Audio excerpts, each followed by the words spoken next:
My name is AnnickMagac. I am the author of Clear. I'm a health coach, a designer, and I am here today to talk to you a little bit about Black Friday and the post-Thanksgiving bloat. So there was a couple of things that I wanted to talk to in relation to Clear, which is my book about clutter, and what we can do about Black Friday. As we all know, a lot of people are out shopping, and I most certainly do not blame you for wanting to go out and get the best deals possible, whether that is in the stores or actually just shopping from home from your computer. I have to say that I actually am not a big Black Friday fan. As a matter of fact, I really avoid shopping on Black Friday as much as I can. So today what I'm really doing is that I am catching up on my Architectural Digest reading. I'm going to do my nails in this new color that I found, and I am just making sure, and this is the number one thing, that I am drinking a lot of water. And I'm actually making a point to try to drink 3 of these today, and I wrote my name on the bottle so that nobody else drinks my water and I can have it all to myself. One of the reasons why I'm drinking all this water is that, as we all know, Thanksgiving was yesterday, and I'm sure that most of you got into and had a great, fabulous meal. I hope it was a wonderful Thanksgiving where you were able to spend it with family and friends and that you had a really good and great meal. But a lot of us can overdo it on Thanksgiving, and it has taken me years of practice to be able to get to a point where I can actually eat a huge meal and leave the table not feeling like I'm going to die. But I'm also eating, of course, things that I don't normally eat every day, and definitely eating a little bit more, even though I'm not completely overstuffed, but definitely eating more than I would typically.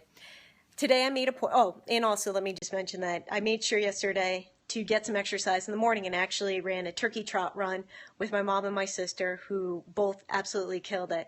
And we had a great time running together, and it was really a nice bonding thing. And then we came back feeling like $1,000,000 once we got that exercise out, even though it was about 25 degrees when we started, which was pretty harsh, but it was completely worth it in the end. So I recommend on any big holiday, of course, to get in good exercise, which we did. And then we had this great meal. But the next day you're going to feel bloated and probably a little bit sleepy, especially having eaten turkey or any of the sides.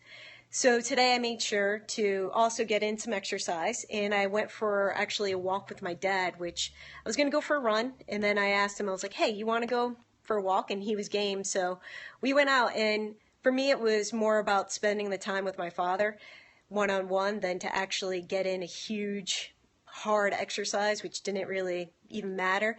It felt great to just take some time, bond with my dad, and get some fresh air, which I think we both need, and it felt good to get out of the house. When the temperatures start to drop, we can get really into, or not get into, but unfortunately we just end up spending a lot of time inside. And even though it's cold out, if you're dressed right, it really can just feel so good to get some fresh air and some vitamin D. So we took advantage of that today. And then, of course, I am trying to up my water intake, because with all the eating, you're going to retain more water than usual, and your body's going to be really having a hard time just digesting all this food. So having a lot of water will help flush the system. And today I cut back on the carbs, so I didn't eat as much bread that I ate over the past few days, which I don't typically eat a lot of, but over the holidays I definitely am okay with eating that and enjoying every single thing that I'm eating. So today I just started to cut back, and I concentrated more on protein and vegetables and fiber. So what I did was that I, for lunch, made sure to get a nice big helping of turkey, and then I did some of my sides, which were some Brussels sprouts and more vegetable based, versus actually making, like, say, a turkey sandwich, which could still end up being a lot of fat and carbs. So post-holiday, post-big day, you're going to go into the season right now, and you're going to be going to a lot of holiday parties. So I highly recommend that. It's okay to indulge a little bit, but we don't want to carry that indulgence into the next 3 or 4 days afterwards, because let me tell you, by the end of December, when you're rolling into the New Year's, you're going to feel like a fat slug, and let me tell you, none of us want to feel like a fat slug. It is not a good feeling. So we want to balance out what we're doing and leave room to enjoy ourselves, because I really don't believe in going to any event and not partaking or feeling like you're missing out. So we just want to make some smart choices on the days before or during the day that we're going to go, or the post days afterwards. The other thing I want to talk to you guys about today is Black Friday and actually purchasing things. Like I did mention that I am not going out and going shopping, but I'm also really lucky, and I make a point of this, is that I'm not a big gift giver around the holidays. I much prefer to give gifts throughout the year to people and partake in that more, which is fine because my family's never been huge on going out and being crazy elaborate. So that's all worked out for me. And I know some people really get the pressure to do a lot of gift giving. And I honestly believe that you don't need to spend a lot of money anyway to give gifts, because a handmade gift is always, I think, the most appreciated.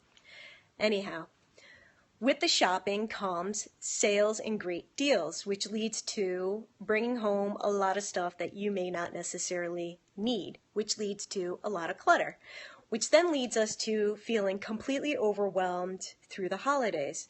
So I wanted to approach this subject today in addition to the nutrition, because I get this question around the holidays. People go, Annick, I don't know what to do with my clutter when it comes in. Like, I just feel completely overwhelmed between setting up the tree, the decorations. I don't know what to do with them after the holidays. I feel like it's too much. I'm too tired. Should I actually do it this year?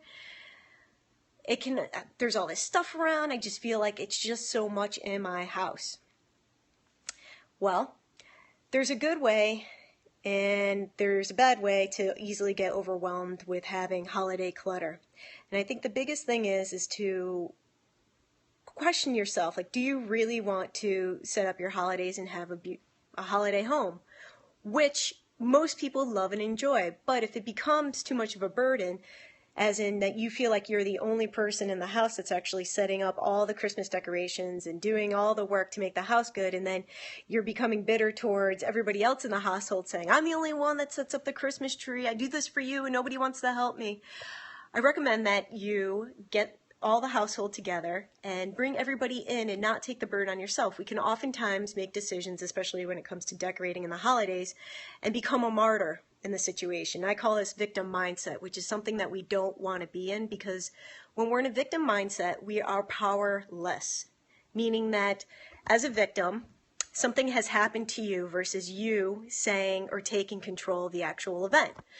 So in a situation like this where you feel like you're the only one setting up for the holidays, you're the only one that decorates, you're the only one that cares, nobody wants to be, and on and on and on and on, instead of making these stories up, because we're not really sure if they're true unless we ask other people in our house. We just may make the assumption, because the kids are rolling their eyes when you start talking about this, that they're not interested. That may not be the case. They just may be tired of hearing you talk about how you're the only one in the house setting up the decorations. Not a fun thing. Not for anybody in the house at all. So I recommend this, is that you want to get everybody in the house involved and happy about it. So why not turn the decorating into a family event? This is totally reasonable.